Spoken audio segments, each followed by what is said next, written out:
So our next lesson on our next couple of lessons on the sociology of inequality are all about ethnicity. Introductory lesson here about the concept of race and ethnicity. Yeah, lots of key words here. These here are races. We'll talk about that in a moment. Okay, let's go. So, race. Race is a fairly old idea within science. The idea used to be that there are races of people, different types of humans. White people were the best, the most advanced. Asiatics, Chinese people, were clever, but they were cunning and cruel. Mongoloids, well, yeah, they were like a white person with Down syndrome, that's at their level. Negroids, black people, they were strong, stupid, but happy. And that was genuinely, people thought that was scientific proof, it was a scientific fact. This is, of course, complete rubbish. There are no races of humans. It's just not true. We are one race, the human race, with very minor genetic differences in our DNA. I mean, the main one is, of course, melanin. That's the skin colour we have. If you have lots of melanin, you have dark skin. You have not much, you have pale skin, and it's a natural sunblock. Evolution has given us more or less melanin depending on what part of the world we live in. Yeah. Different humans can have children together. Therefore, we can't be different species. Yeah. You know, cats and dogs can't have kids together because of the species barrier. We can have mixed race kids because we're all the same species. Right, instead, what we have and what sociology studies is ethnicity. The culture of where you are from is your ethnicity. Yeah?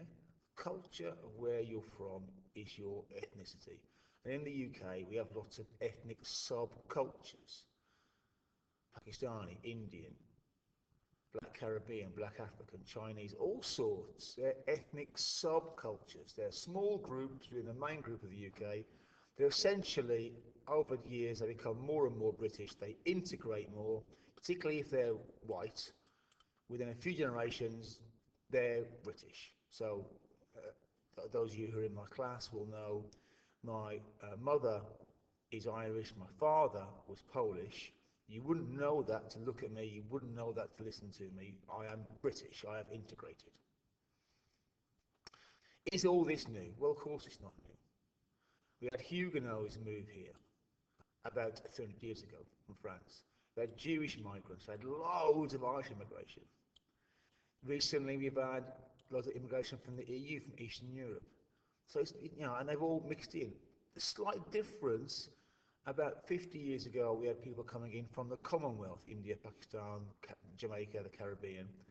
And it's a slightly different thing because they're different skin colour, so it can take a lot longer for them to integrate because they can't just pass as British as easily. Now, the Marxist view on all this is, of course, if you are bothered about class conflict, you think everything's class conflict. If you're a Marxist, you think, well, your ethnicity is not important, it's your class position that's important. Are you working class or middle class? That's what affects your lives, not your skin colour or your ethnicity.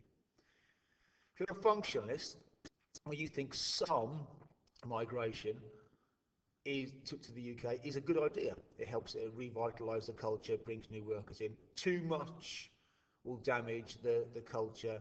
It becomes dysfunctional, in their word, stops the machine from working and people with different values come in, too many of them. Right, developments. Especially in places like London, you have what's called a fusion culture. You have kids, young people growing up, and they have one subculture really. It doesn't matter if they're African or Jamaican or white. They all have the same way of speaking, MLE, multicultural London English, types of music like grime. Different subcultures in places like London especially are fusing into one culture, one new culture.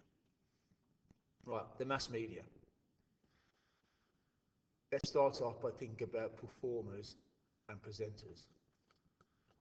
This is a photograph of all the presenters on Radio 1 on the day it started. White men.